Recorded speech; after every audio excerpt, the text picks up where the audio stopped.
Hello everyone, स्वागत है एक बार फिर से आप सभी का शिक्षा संकल्प के इस यूट्यूब प्लेटफॉर्म पर। कैसे हैं आप सभी दोस्त? आशा है कि बहुत अच्छे होंगे, स्वस्थ होंगे और बीएड एंट्रेंस एग्ज़ाम 2025 की तैयारी में मेहनत के साथ लगे होंगे। दोस्तों, आज के इस स्पेशल वीडियो में हम लोग जनरल साइंस यानी सामान्य विज्ञान के टॉप 50 क्वेश्चंस को डिस्कस करने वाले हैं, जो कि एंट्रेंस एग्ज़ाम के लिए बेहद इंपॉर्टेंट है। आप सभी लोग एक बार फिर से इस सेशन में जुड़ जाइएगा और अंत तक बने रहिएगा। दोस्तों, ये 50 प्रश्न जो है किसी न किसी परीक्षा में पूछे गए हैं। यहाँ पर जितने भी प्रश्न कवर किए गए हैं, सारे प्रश्न मोस्ट इंपॉर्टेंट हैं, किसी न किसी एग्जाम में पूछे जा चुके हैं। इसलिए आप लोग इस पूरी वीडियो को अंत तक ज़रूर देखें। आइए शुरुआत करते हैं बिना किसी देरी के। आप लोग अंत तक बने रहिएगा पूरे धैर्य के साथ। पहला सवाल आपकी स्क्रीन पर लग चुका है। किसी संगीत यंत्र की ध्वनि तीव्रता किस में मापी जाती है? 5 सेकंड का समय आपके पास हर एक प्रश्न के लिए रहेगा आंसर देते हुए चलिएगा। दोस्तों, याद रखिएगा, किसी संगीत यंत्र की जो है ध्वनि तीव्रता जो है डेसीबल में मापी जाती है। डी ऑप्शन बिल्कुल राइट है। अगला सवाल देखें। सवाल नंबर सेकंड। 14 वर्ष की आयु के बच्चों के विकास के लिए निम्नलिखित में से कौन सा सबसे अधिक महत्वपूर्ण है? प्रोटीन, विटामिन, वसा और दूध। बता सकते हैं आप लोग, आंसर दे सकते हैं सवाल नंबर सेकंड का। आपका राइट आंसर क्या हो जाएगा दोस्तों? प्रोटीन। ठीक है, 14 वर्ष तक की आयु के बच्चों के विकास के लिए जो है जो सबसे आवश्यक चीज़ होता है वो होता है आपका प्रोटीन। ए ऑप्शन दोस्तों बिल्कुल राइट है। अगला सवाल देखें। क्लोरोफ्लोरोकार्बन, जिसे क्या बोलते हैं भाई? सीएफसी बोलते हैं शॉर्ट फॉर्म में। ठीक है, क्लोरोफ्लोरोकार्बन जो है ज़्यादातर कहाँ इस्तेमाल होता है? धुलाई मशीनों में, सौर हीटरों में, रेफ्रिजरेटरों में। इनमें से कोई नहीं, बताएं।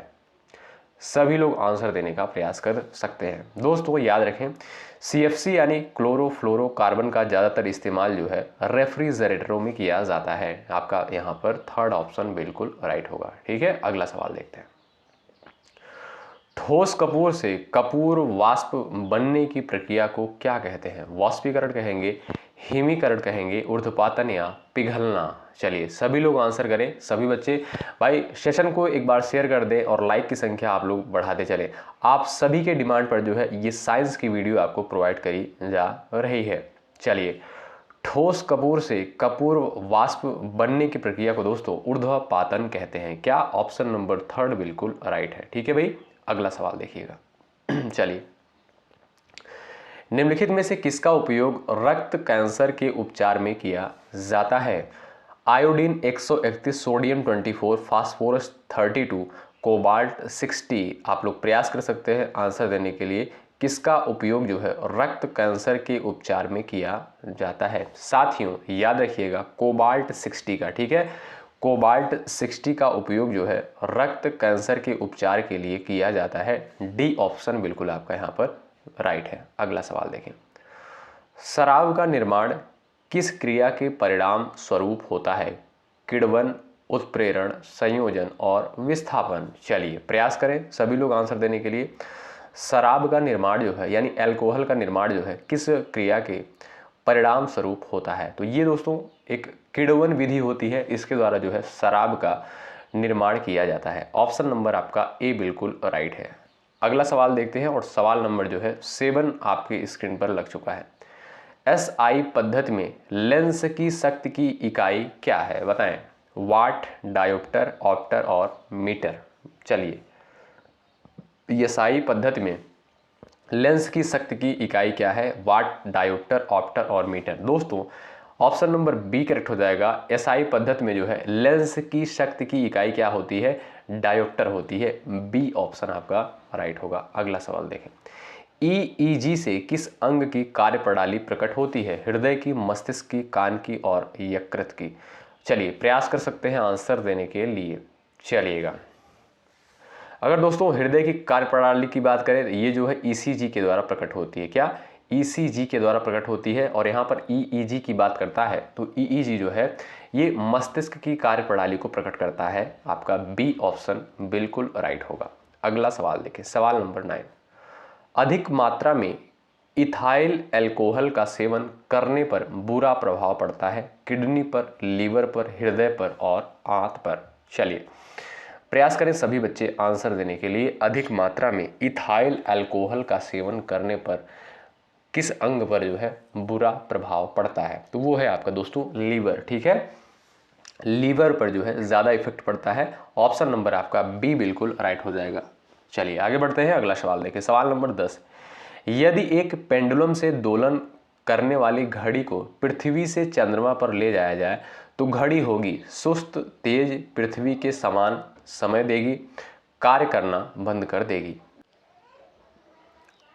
चलिएगा, प्रयास करें सभी लोग आंसर देने के लिए। यदि एक पेंडुलम से दोलन करने वाली घड़ी जो है पृथ्वी से चंद्रमा पर ले जाया जाए उसको, तो वो घड़ी जो है क्या होगी? सुस्त हो जाएगी। ऑप्शन नंबर आपका ए करेक्ट है। ऑप्शन नंबर ए वाले दोस्त राइट है। अगला सवाल, चिकित्सा शास्त्र का जनक जो है किसे कहा जाता है? अरस्तु को, थियोफ्रेस्टस को, हिपोक्रेट्स को, गैलन को? बताएं, चिकित्सा शास्त्र का जनक जो है किसे कहा जाता है? याद रखिएगा, हिपोक्रेट्स को। क्या?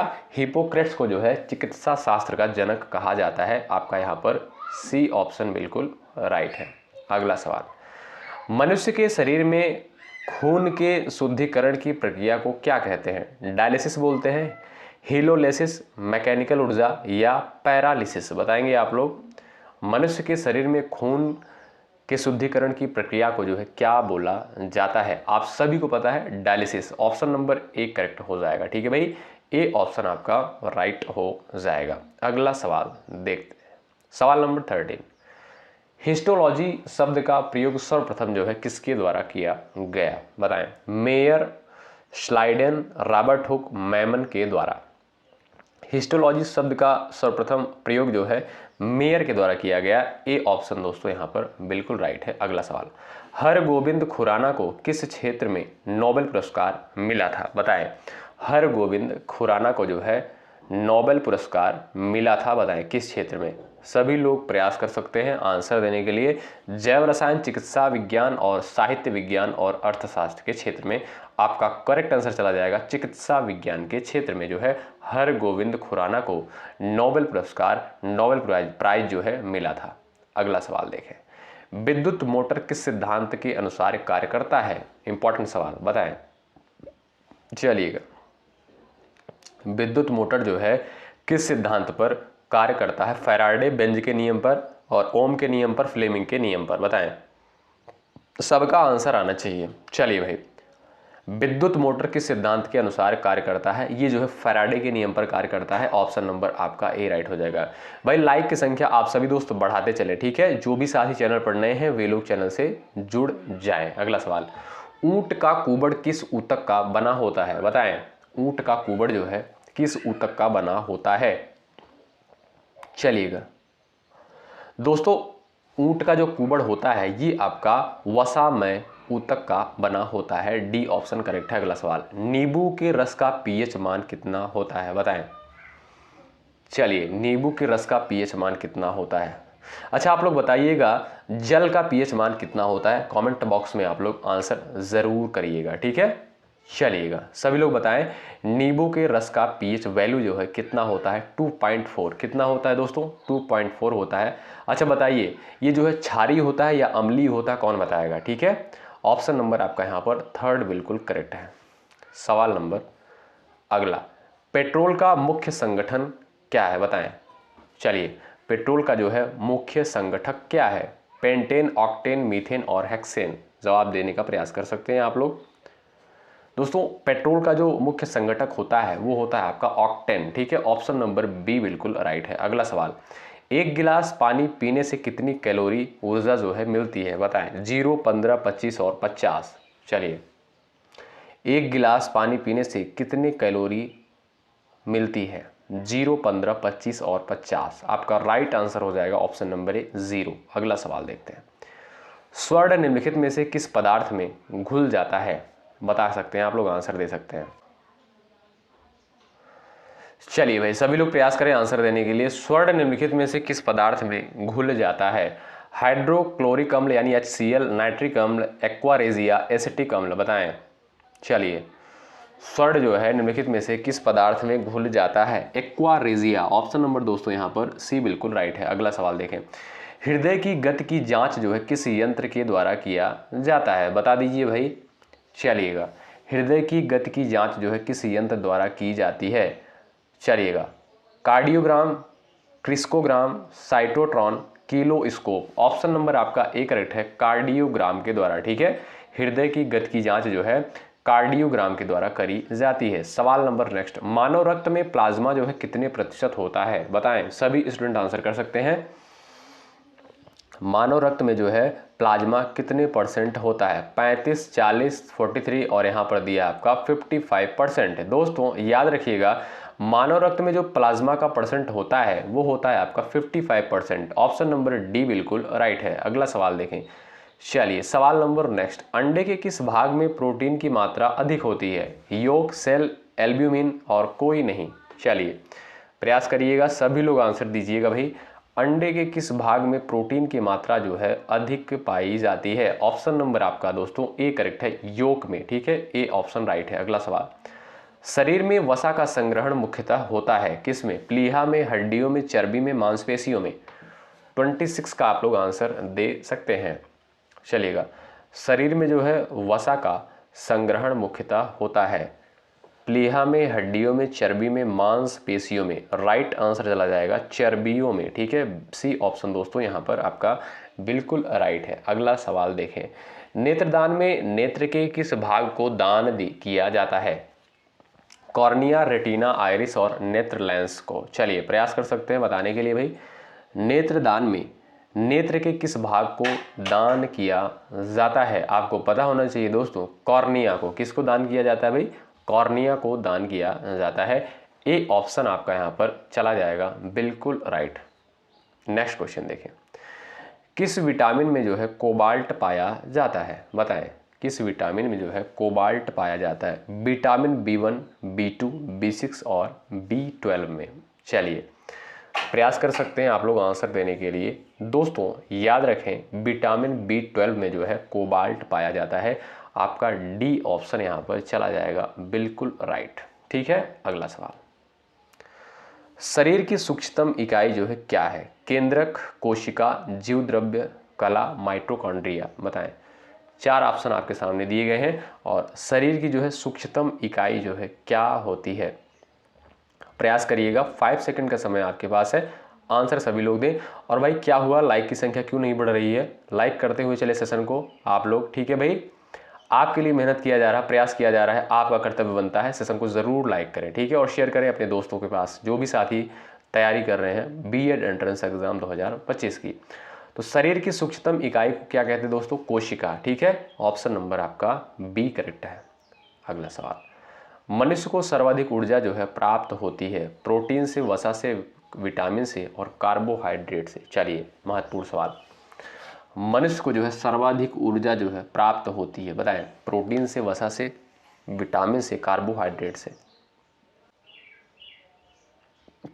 तो आपका दोस्तों राइट आंसर क्या हो जाएगा, आप लोग बता सकते हैं। चलेगा, मनुष्य को सर्वाधिक ऊर्जा जो है कहाँ से प्राप्त होती है? तो वो है आपका राइट आंसर फैट यानी वसा से। ठीक है, बी ऑप्शन दोस्तों बिल्कुल राइट है। ठीक है भाई, आइए अगला सवाल देखें, निम्नलिखित में से किसको सबसे कम जल की आवश्यकता होती है? बताएं, बैर को, केला को, खजूर को या आम को? बता सकते हैं आप लोग। चलिए, सबसे कम जल की आवश्यकता जो है किस पौधे को होती है? बेर को, केला को, खजूर को और आम को। आपको पता होगा खजूर के पौधे को। ठीक है, आपका सी ऑप्शन करेक्ट हो जाएगा। अगला सवाल देखते हैं और सवाल नंबर 32 जो है आपके स्क्रीन पर है, सरीसृप वर्ग का अध्ययन जो है क्या कहलाता है? चलिए महत्वपूर्ण सवाल, हिस्टोलॉजी, हार्पेटोलॉजी, इक्विथोलॉजी, ऑर्निथोलॉजी। बताएं, सरीसृप वर्ग का अध्ययन जो है क्या कहलाता है? जवाब दे सकते हैं आप सभी दोस्त। सरीसृप वर्ग का अध्ययन दोस्तों याद रखिएगा हार्पेटोलॉजी कहलाता है। ऑप्शन आपका बी बिल्कुल चला जाएगा और राइट आंसर। अगला सवाल देखते हैं। साथियों, इस क्लास में जो है पूरे 50 प्रश्नों को कवर किया गया है और आपको ऐसा सिंगल क्वेश्चन नहीं देखने को मिलेगा जो किसी न किसी एग्जाम में पूछा नहीं गया हो। ठीक है, यानी सारे प्रश्न जो है किसी न किसी परीक्षा में पूछे गए हैं, यानी ये सारे प्रश्न मोस्ट इंपॉर्टेंट हैं। लीवर में भविष्य के लिए कौन सा विटामिन भंडारित होता रहता है? Vitamin C, vitamin E, vitamin A और आपका दिया है थायमिन। बताएं, लीवर में भविष्य के लिए कौन सा विटामिन जो है भंडारित होता है? दोस्तों करेक्ट आंसर आपका चला जाएगा vitamin A, option number A बिल्कुल राइट है। अगला सवाल, भोजपत्र जो है किस पेड़ की छाल से प्राप्त होता है? चलिए प्रयास करिएगा, भोजपत्र जो है किस पेड़ की छाल से प्राप्त होता है?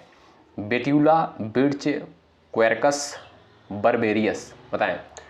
भोजपत्र जो है किस पेड़ की छाल से प्राप्त होता है? राइट आंसर है बेट्यूला, ऑप्शन नंबर दोस्तों ए बिल्कुल राइट है। अगला सवाल, अस्थि में कौन सा प्रोटीन पाया जाता है? प्रयास करें आंसर देने के लिए आप लोग। अस्थि में जो है कौन सा प्रोटीन पाया जाता है? कैसीन, एल्ब्यूमिन, ओसिन और कॉन्ड्रिन। चलिए दोस्तों आपका राइट आंसर चला जाएगा ओसिन। ठीक है भाई, अस्थि में जो है आपका ओसिन प्रोटीन पाया जाता है। सी ऑप्शन एकदम करेक्ट हो जाएगा, ऑप्शन सी राइट है। अगला सवाल देखें, कवक विज्ञान के जनक कौन है? बता सकते हैं। Micheli, K C Mehta, Stephen Hales, E J Butler. कवक विज्ञान का जनक जो है दोस्तों किसको माना जाता है? 5 सेकंड का समय है, आंसर दीजिएगा आप लोग। चलिए राइट आंसर हो जाएगा आपका दोस्तों माइकेली। ठीक है, कवक विज्ञान का जनक जो है माइकेली को माना जाता है। ए ऑप्शन बिल्कुल राइट है। अगला सवाल, अधिक विकिरण के संपर्क में आने से कौन सा रोग होता है? चलिए, कैंसर, स्कर्वी, रिकेट्स और टीबी। 4 ऑप्शन सामने हैं, बताइएगा। अधिक विकिरण के संपर्क में आने से कौन सा रोग हो जाता है? ऑप्शन नंबर आपका ए करेक्ट है, कैंसर। ठीक है भाई, ए ऑप्शन आपका राइट है। अगला सवाल देखिए, विश्व मलेरिया दिवस जो है कब मनाया जाता है? महत्वपूर्ण सवाल। चलिए जवाब दे सकते हैं, विश्व मलेरिया दिवस जो है कब मनाया जाता है? 20 अप्रैल, 30 जनवरी को, 20 मार्च और 25 अप्रैल को। प्रयास करिएगा। चलिए, विश्व मलेरिया दिवस दोस्तों प्रत्येक वर्ष 25 अप्रैल को मनाया जाता है। डी ऑप्शन चला जाएगा बिल्कुल राइट। अगला सवाल, डायलिसिस मशीन का आविष्कार जो है किसके द्वारा किया गया था? चलिए, बॉस ने, कोल्फ ने, ओपेरिन ने, फाइटोक्रोम ने। बताएं डायलिसिस मशीन का आविष्कार जो है किसने किया? कोल्फ के द्वारा, ऑप्शन नंबर आपका बी करेक्ट है। अगला सवाल, मानव त्वचा में पाया जाने वाला जो है वर्णक होता है? कैरोटीन, मेलानिन, लाइकोपिन और केसिन। बताएं मानव त्वचा में पाया जाने वाला वर्णक होता है कैरोटीन, मेलानिन, लाइकोपिन और casein. Option number B correct है, मेलानिन। ठीक है। अगला सवाल, कौन सा तत्व जो है सूर्य में सर्वाधिक मात्रा में पाया जाता है? चलिए, हाइड्रोजन, ऑक्सीजन, आर्गन और क्रिप्टॉन। आंसर करिएगा आप लोग। चलिएगा भाई। अच्छा, मैं आपसे फिर से कह रहा हूँ कि साइंस जो है ये हमारा विषय नहीं है, हमारा सब्जेक्ट नहीं है। और ये जो है, ये जो क्वेश्चन आपको प्रोवाइड किए जा रहे हैं साइंस के, आप सभी के डिमांड पर जो है ये वीडियो प्रोवाइड करी जा रही है। जो प्रश्न जो है किसी न किसी परीक्षा में पूछे गए हैं जनरल साइंस के, ठीक है, आपके डिमांड पर इस वीडियो को प्रोवाइड किया जा रहा है। चलिए, कौन सा तत्व जो है सूर्य में सर्वाधिक मात्रा में पाया जाता है? वो होता है दोस्तों आपका हाइड्रोजन। ए ऑप्शन दोस्तों बिल्कुल राइट है। अगला सवाल, विषाणु क्या है, यानी वायरस जो है क्या होता है? कोशीय होता है, अकोशीय होता है, या एक कोशीय है या बहुकोशीय है? जवाब दे सकते हैं आप लोग। विषाणु जो है क्या है? कोशीय, अकोशीय, एक कोशिकीय, बहुकोशीय। आपका राइट आंसर हो जाएगा अकोशीय। ठीक है, बी ऑप्शन दोस्तों राइट है। अगला सवाल, बैरोमीटर का आविष्कार जो है किसके द्वारा किया गया? चलिए, बैरोमीटर का आविष्कार जो है किसके द्वारा किया गया? पेपर में पूछा गया प्रश्न। चलिएगा, एवांगेलिस्ता टोरिसेली के द्वारा, ऑप्शन नंबर ए करेक्ट है, बैरोमीटर का आविष्कार जो है किया जाता है। ऑप्शन नंबर ए करेक्ट है। सवाल नंबर नेक्स्ट, मनुष्य के लाल रक्त कोशिकाओं का जीवन काल कितना होता है? 120 दिन, 150 दिन, 180, 190 दिन। बताएं मनुष्य के लाल रक्त कोशिकाओं का जीवन काल कितना होता है? 120 दिन, यानी 120 days. Option number A right है। अगला सवाल देखें, न्यूटन के पहले नियम को और किस नाम से जाना जाता है? आघूर्ण का नियम, जड़त्व का नियम, ऊर्जा का नियम और संवेग का नियम। अच्छा, न्यूटन ने जो भाई कितने नियम दिए थे? 3 नियम दिए थे। क्यों? गति विषयक, चलिए, तो आपका न्यूटन के पहले नियम को और किस नाम से जाना जाता है? जड़त्व के नियम से जाना जाता है। बी ऑप्शन चला जाएगा राइट आंसर। अगला सवाल, लाल सागर का लाल रंग किसकी उपस्थिति के कारण होता है? मौस, शैवाल, कवक और जीवाणु। चलिए 5 सेकंड का समय है, आंसर दीजिएगा। लाल सागर का लाल रंग जो है किसकी उपस्थिति के कारण होता है? ये आपका दोस्तों शैवाल के कारण होता है, लाल सागर का जो लाल रंग होता है। ठीक है, बी ऑप्शन आपका चला जाएगा और राइट आंसर। अगला सवाल देखें, निम्न में से किसे भविष्य का ईंधन कहा जाता है? अच्छा, जो भी साथी चैनल पर नए होंगे चैनल से ज़रूर जुड़ जाएंगे और डिस्क्रिप्शन बॉक्स में टेलीग्राम चैनल का लिंक दिया गया है, टेलीग्राम से आप लोग जरूर जुड़ेंगे। निम्नलिखित में से भविष्य का ईंधन जो है कहा जाता है, किसको कहा जाता है भाई? हाइड्रोजन को। ऑप्शन नंबर ए राइट है। अगला सवाल, निम्न में से किस जंतु में अश्रु ग्रंथि नहीं होती है? टीयर ग्लैंड जो है किस जंतु में नहीं पाई जाती है? मनुष्य में, कुत्ता में और बैल में, घड़ियाल में? बताएं।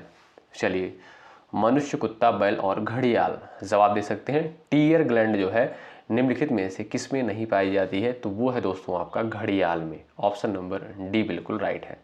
अगला सवाल, बादल किस कारण से वायुमंडल में तैरते हैं? चलिए प्रयास कर सकते हैं।